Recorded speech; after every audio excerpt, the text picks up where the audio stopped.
त्रिपुरा, जहां केंद्रीय गृह एवं सहकारिता मंत्री अमित शाह वहां पर पहुंचे हुए हैं और पूर्वोत्तर एवं उत्तर क्षेत्रों का संयुक्त क्षेत्रीय राजभाषा सम्मेलन को संबोधित कर रहे हैं। पूर्वोत्तर और उत्तरी क्षेत्र के क्षेत्रीय राजभाषा सम्मेलन के इस कार्यक्रम में मेरे साथ मंच पर उपस्थित त्रिपुरा राज्य के लोकप्रिय मुख्यमंत्री श्रीमान माणिक शाह जी, गृह मंत्रालय में मेरे साथी मंत्री श्री बंडी संजय कुमार जी, त्रिपुरा के पूर्व मुख्यमंत्री और लोकसभा में मेरे साथी श्री विप्लव कुमार देव जी, श्री राजीव भट्टाचार्य, संसद सदस्य राज्यसभा श्रीमती महारानी कृति सिंह देव बर्मन जी, सांसद लोकसभा प्रोफेसर मिलन रानी जमातिया जी, अध्यक्ष हिंदी विभाग त्रिपुरा विश्वविद्यालय डॉक्टर बी.पी. फिलिप जी, अध्यक्ष नागरी लिपि परिषद नागालैंड श्रीमती अंशुली आर्या, सचिव राजभाषा विभाग और उपस्थित सभी राजभाषा प्रेमी, हिंदी प्रेमी भाइयों बहनों का स्वागत करता हूं। नमस्कार। सबसे पहले त्रिपुरा की इस महान भूमि पर आकर मैं मां त्रिपुरा सुंदरी को प्रणाम कर कर मेरी बात की शुरुआत करना चाहता हूं। त्रिपुरा सुंदरी का ये मंदिर न जाने कितने सालों से न केवल त्रिपुरा, न केवल नॉर्थ ईस्ट, देश भर के यात्रिकों के लिए आकर्षण का केंद्र रहा है। और मुझे आज इस सम्मेलन में कहने में कोई दिक्कत नहीं है।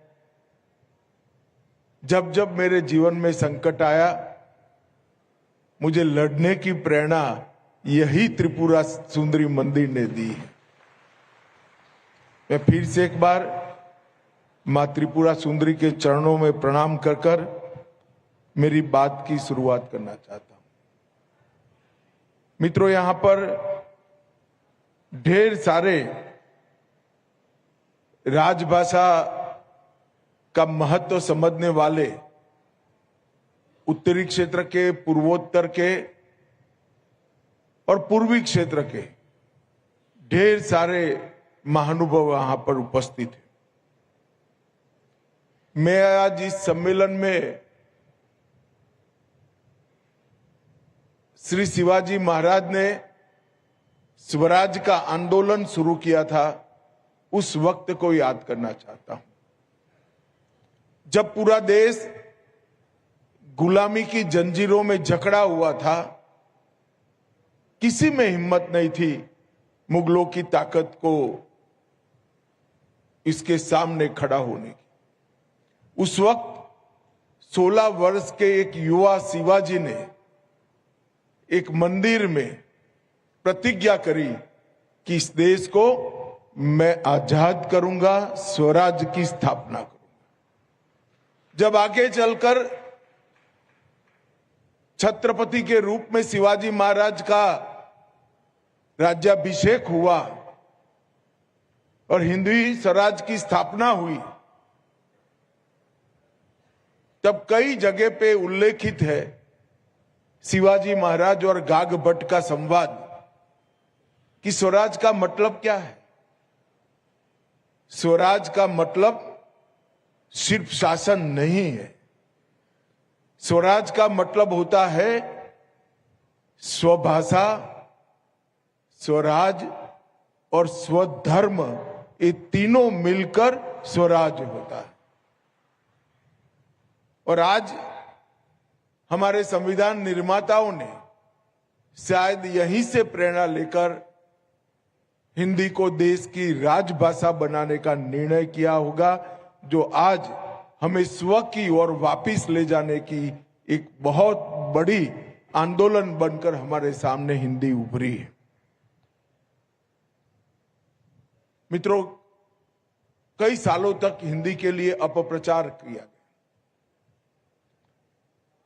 कि हिंदी थोपी जा रही है।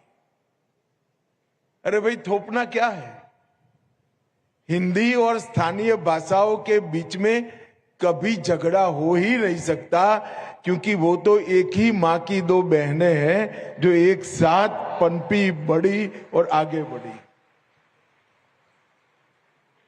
हिंदी की कभी स्पर्धा बंगाली से नहीं हो सकती, गुजराती से नहीं होती, तमिल, तेलुगु, मलयाली से नहीं हो सकती। हिंदी ये सभी भाषाओं की सखी है, और जब हिंदी को बढ़ावा मिलता है तो अपने आप ये सारी भाषाएं मजबूत होती है, सारी भाषाओं को ताकत मिलती है। मगर मुझे आनंद है कि ये 10 साल में ये अपप्रचार ने बिल्कुल अपना स्थान देश में खो लिया है, और नरेंद्र मोदी जी के नेतृत्व में पूरा देश स्वभाषा सीखकर, स्वभाषा अपनाकर आगे बढ़ने का संकल्प लेकर आज मजबूती के साथ खड़ा है। यह भी अपप्रचार हुआ कि अपनी भाषाओं का बढ़ावा देंगे तो हम विकास से दूर हो जाएंगे, अनुसंधान से दूर हो जाएंगे, विश्व में अलग धलग पड़ जाएंगे। जो ये लोग कहते हैं उनको मैं पूछना चाहता हूं, जर्मनी हो या जापान, कोरिया हो या फ्रांस, रसिया हो या चीन, इस सभी भाषाओं में पढ़ाई लिखाई से लेकर रोजिंदे व्यवहार तक और अनुसंधान तक सारा ज्ञान अपनी अपनी भाषा में ही समाहित किया और अपनी भाषा में अपने देश को चलाया, और ये सारे देश विश्व के विकसित देशों की गिनती में। कोई भी देश की अपनी भाषा उसको विकास से महरूम नहीं रख सकते, विकास से दूर नहीं ले जा सकती। जो भी देश अपनी भाषा में अपना व्यवहार करता है उसका विकास अधिक होता है, क्योंकि किसी भी बच्चे को अगर कोई भी चीज सरलता से समझानी है तो वो सरलता से समझाने का माध्यम उसकी मां की भाषा ही हो सकती है, और कोई भाषा नहीं हो सकती। आप भी जब किसी और भाषा बोलते होंगे, अगर आप बंगाली बोलते हैं तो पहले आपका दिमाग बंगाली में अनुवाद करेगा, फिर इसका जवाब बंगाली में तैयार करेगा, और फिर अन्य भाषा में भाषांतरित कर वो बोलेगा। अगर ये बात बच्चे को करनी पड़ती है तो इसकी सीखने की क्षमता 1/3 हो जाती है। इसीलिए भारत सरकार ने तय किया है कि बच्चों की प्राथमिक शिक्षा अपनी भाषा में होगी, अपनी भाषा में ही बच्चे प्राथमिक शिक्षा पूरी करेंगे। आज अच्छा हुआ अंशुली जी ने डॉक्टर बीपी फिलिप को यहां पर बुलाया है। उन्होंने नागरी लिपि के महत्व को बहुत सुंदर तरीके से समझाया। विनोबा भावे जी ने अपना पूरा जीवन नागरी लिपि के प्रचार प्रसार में खर्च किया। आचार्य भावे ये भारतीय भाषाओं के बहुत बड़े समर्थक थे, बहुत बड़े प्रशंसक थे, और बहुत आग्रह से भारतीय भाषाओं के प्रचार प्रसार का काम करते थे। उन्होंने 2 कदम आगे जाकर सोचा कि इस देश में कई भाषाएं तो हैं जिनकी लिपि है, मगर कई सारी बोलियां भी है जिसकी लिपि नहीं है। तो ये बोलियों को भी संभालना चाहिए, बोलियों को भी संग्रहित करना चाहिए। अगर ये बोलियों को संग्रहित करना है तो सारी बोलियों की एक लिपि बनानी पड़ेगी, और वहीं से नागरी लिपि की संकल्पना आई है। और मैं आज मोदी जी एआई का बहुत बड़ा सम्मेलन कर रहे हैं, प्राकृतिक मेगा का। इसमें दुनिया भर के विद्वान आए हैं। डॉक्टर बीपी फिलिप ने कहा, वो बात सही है कि नागरी लिपि कंप्यूटर फ्रेंडली लिपि है और सबसे ज्यादा वैज्ञानिक लिपि नागरी लिपि है। संस्कृत हो, हिंदी हो, या आचार्य भावे ने जिसका आग्रह करा वो नागरी लिपि, ये सभी नागरी लिपि से जानी जाने वाली भाषाएं। और नागरी लिपि को हम सभी बोलियों के साथ जोड़ देते हैं तो हम हमारे देश की 2000 से ज्यादा बोलियों को संरक्षित करने का काम अपने आप कर देते हैं। वो बोलियां लुप्त नहीं होगी।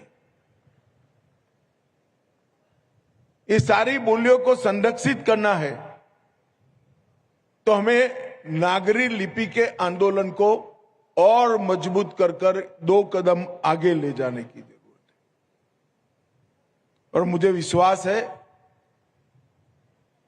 कि आने वाले दिनों में सारी बोलियां नागरी लिपि को स्वीकार कर अपनी बोली को एक लंबा आयुष्य देने के लिए निश्चित रूप से तैयारी करेगी और वो हमारे लिए बहुत बड़ा दिन होगा।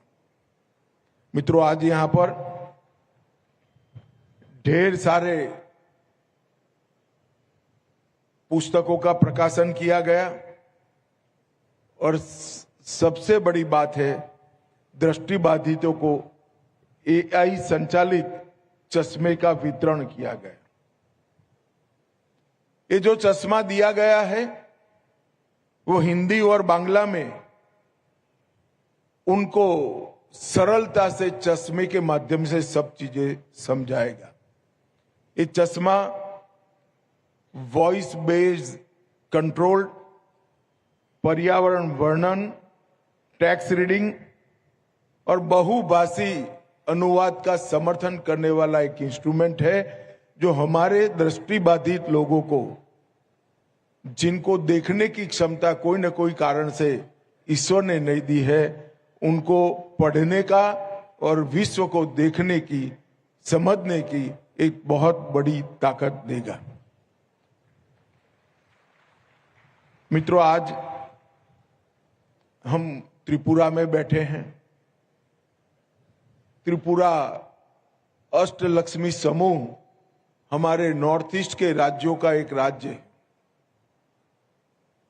2014 के पहले पूरे नॉर्थ ईस्ट में अनेक हथियारी समूह हुआ करते थे।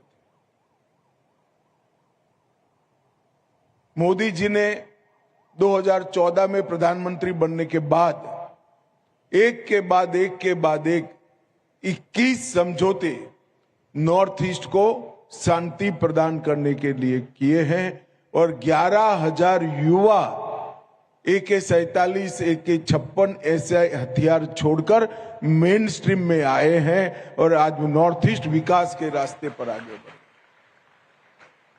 पूरे नॉर्थ ईस्ट में एक जमाने में बंद, ब्लॉकेड, गोलियों की आवाज, बम के धमाके ये सुनाई पड़ते थे। आज यहां टूरिज्म बढ़ा है। आज पूरे उत्तर भारत की राजभाषा का सम्मेलन भी यहां हो रहा है और इन्वेस्टमेंट भी बहुत बड़ा नॉर्थ ईस्ट के अंदर आ रहा है। मैं मानता हूं कि इस 10 साल में 21 समझौते के माध्यम से नरेंद्र मोदी जी ने नॉर्थ ईस्ट को विवाद की जगह विकास की भूमि बनाने में एक बहुत बड़ी भूमिका करी। मैं पूर्वोत्तर की भूमि पर हूं।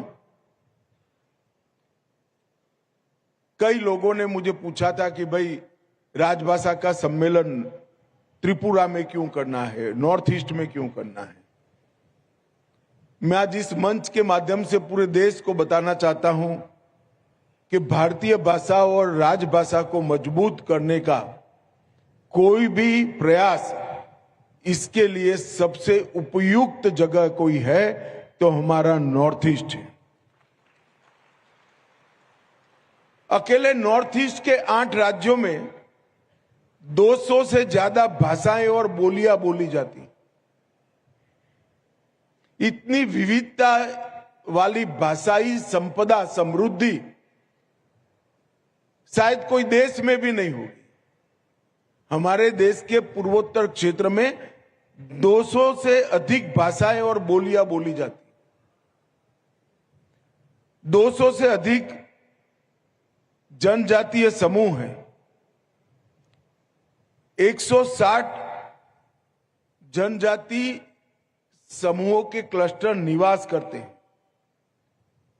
50 से ज्यादा यूनिक त्योहार हैं और पूरा देश जिसको स्वीकृत करता है, ऐसे 30 से अधिक पारंपरिक नृत्य शैलियां भी सिर्फ नॉर्थ ईस्ट के अंदर। मैं तो जब भारतीय जनता पार्टी का राष्ट्रीय अध्यक्ष बना तब नॉर्थ ईस्ट का मेरा प्रवास हुआ, 21 दिन का प्रवास हुआ था। तब मुझे मालूम पड़ा कि संस्कृति का खजाना पूरे भारतवर्ष में कहीं पर है तो हमारे नॉर्थ ईस्ट के अंदर है। इतना रिच कल्चर पूरे विश्व में कहीं नहीं। और जब भाषाओं को संरक्षण की और भाषाओं को संवर्धन की बात होती है, तब जहां रिच संस्कृति होती है वहीं समृद्ध भाषाएं होती। समृद्ध भाषाओं के बिना समृद्ध संस्कृति बन ही नहीं सकती। त्रिपुरा का भी उदाहरण देखिए। बांग्ला, कोकोबोरोक और हिंदी, तीनों भाषाएं यहां बहुत अच्छे तरीके से बोली जाती है। अगर भाषाओं के नाम पर विखवाद करने वालों को भाषाओं का सह अस्तित्व समझना है तो उनको त्रिपुरा में आना चाहिए। त्रिपुरा में भाषा के कारण कभी विखवाद या विवाद नहीं हुआ। तीनों भाषाएं समांतर रूप से एक साथ पली बढ़ी, आगे भी बढ़ी और मुझे विश्वास है कि और आगे बढ़ी। राजभाषा सिर्फ संवाद की भाषा नहीं होनी चाहिए। नीति निर्माण मतलब पॉलिसी मेकिंग, राष्ट्र निर्माण, नेशन बिल्डिंग, ये दोनों में सबसे ज्यादा कोई योगदान दे सकता है तो राजभाषा और हमारी स्थानीय भाषाएं दे सकता है। और हम नॉर्थ ईस्ट के कई महानुभावों को जानते हैं जिन्होंने देश और दुनिया में हिंदी के माध्यम से नॉर्थ ईस्ट का नाम रोशन किया, अपना खुद का नाम।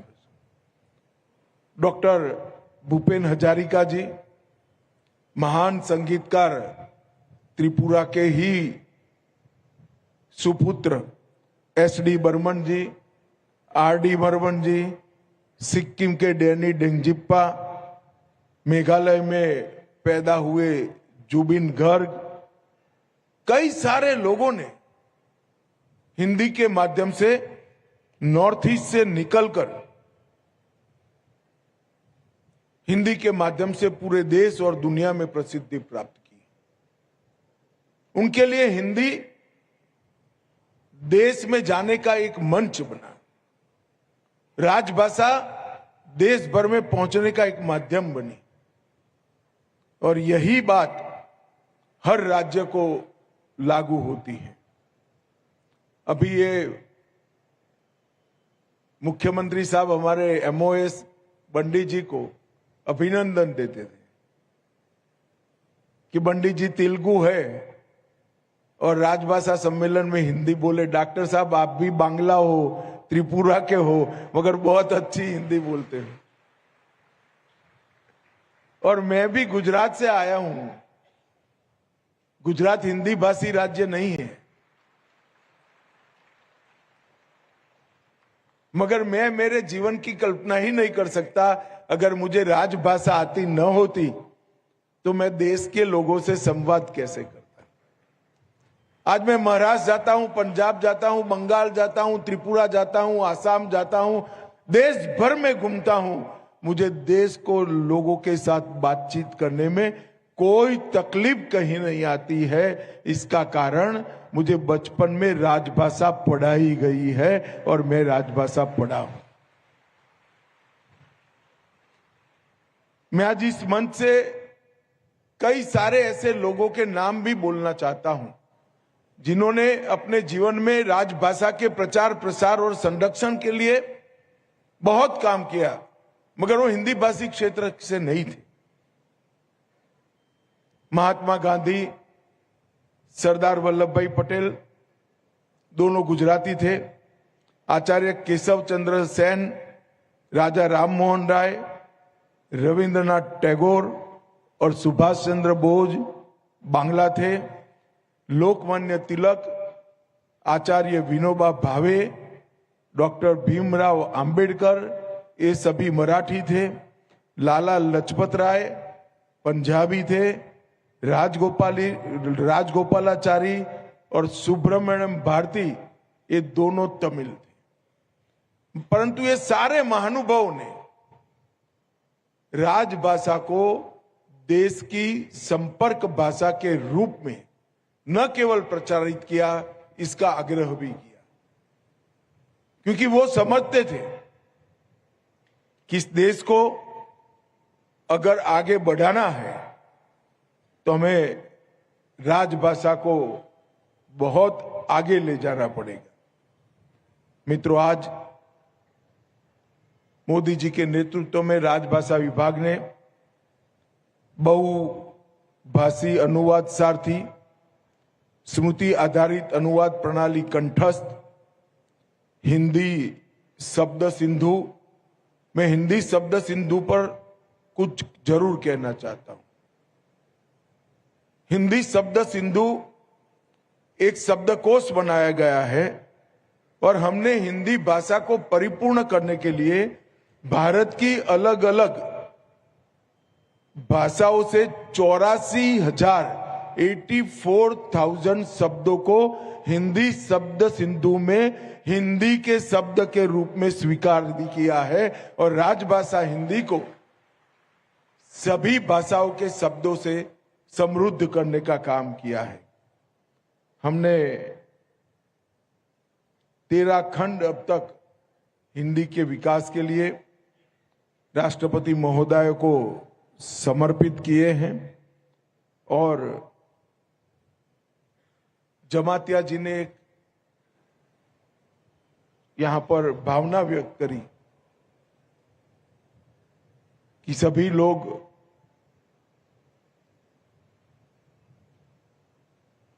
नागरी लिपि को स्वीकार करें और नागरी लिपि में अपनी बोलियों को ढालने का प्रयास करें। त्रिपुरा में कुछ लोग अलग दिशा में भी मांग कर रहे हैं। मेरे सभी से विनंती है कि पूरे नॉर्थ ईस्ट की लगभग सभी स्थानीय भाषाएं, बोलियां नागरी लिपि को स्वीकार कर चुकी है। त्रिपुरा ने भी नागरी लिपि को स्वीकार करना चाहिए और आग्रह के साथ अपनी आइडेंटिटी को मजबूत करना चाहिए। हम सभी नॉर्थ ईस्ट के जाति समूह आइडेंटिटी के लिए समर्पित है, अपनी पहचान के लिए समर्पित है। अपनी पहचान किसी विदेशी लिपि में कैसे हम संभाल कर रख सकते हैं? हमारी पहचान हमारे देश की लिपि में ही हम संभाल कर रख सकते हैं और सभी ने इस विषय पर सहमति बनाकर आगे बढ़ना चाहिए। लिपि और भाषा विवाद का मुद्दा नहीं होना चाहिए। लिपि और भाषा विकास के लिए बनाए गई माध्यम है। अंत में आज के सम्मेलन के माध्यम से मैं देश भर के अभिभावकों को एक अपील करना चाहता हूं कि आपका बच्चा किसी भी माध्यम की भाषा में पढ़ता हो, परंतु घर में बच्चे के साथ आपकी मातृभाषा में ही बात करिए और बच्चे को मातृभाषा सिखाइए। अगर बच्चा अपनी मातृभाषा से सीखने से वंचित रह जाएगा, वो आपके साहित्य से वंचित हो जाएगा, वो आपकी भाषा की कविताओं से वंचित रह जाएगा, आपके भाषा के सुभाषितों से वंचित रह जाएगा, आपके प्रदेश के इतिहास से वंचित रह जाएगा और अंततोगत्वा हमारी संस्कृति से भी कट ऑफ हो जाएगा। अगर हमारे बच्चों को हमने भारत के साथ, हमारे प्रदेशों के साथ, हमारे संस्कार के साथ, हमारी संस्कृति के साथ जोड़कर रखना है, तो सभी अभिभावकों को, माता पिताओं को मेरा आग्रह है कि घर में अपने बच्चों के साथ अपनी मातृभाषा में ही संवाद करिए और बच्चे को अपनी भाषा जरूर सिखाइए, लिखना भी सिखाइए, पढ़ना भी सिखाइए, बोलना भी सिखाइए। जब ये प्रवाहित स्वरूप से अपनी भाषा सीखेगा, बोल पाएगा, इसके आत्मविश्वास में अनेक गुना वृद्धि होगी, अभिव्यक्ति की शक्ति उसकी अनेक गुना बढ़ जाएगी, विश्लेषण की क्षमता उसकी बढ़ जाएगी, निर्णय लेने की क्षमता उसकी बढ़ जाएगी और निर्णय को क्रियान्वयन करने के लिए आयोजन करने की क्षमता भी बढ़ जाएगी, क्योंकि ये सारे गुण भाषा से जुड़े हुए हैं। तो हर अभिभावक ने अपने बच्चे को आग्रह से अपनी मातृभाषा, अपनी भाषा सिखानी चाहिए और उनके साथ उसी भाषा में बातचीत करनी चाहिए। भाइयों बहनों, मुझे बहुत आनंद है कि नॉर्थ ईस्ट के अंदर, विशेषकर नॉर्थ ईस्ट से और पूरे उत्तर और पूर्वी भारत से इतने सारे लोग आज हिंदी के प्रचार प्रसार के लिए इकट्ठा हुए हैं। मैं बंगाल के मैं त्रिपुरा के मुख्यमंत्री और त्रिपुरा सरकार का भी हृदय से धन्यवाद करना चाहता हूं कि आपने यहाँ पर बहुत अच्छी व्यवस्था कर यहाँ पर आपने राजभाषा के प्रचार प्रसार को गति देने का काम किया है। आप सभी का फिर से एक बार धन्यवाद। वंदे मातरम। भारत माता की जय। सीधा प्रसारण आप त्रिपुरा के राजधानी अगरतला से देख रहे थे और इस समय आपको सीधे लिए चलते हैं भारत मंडप।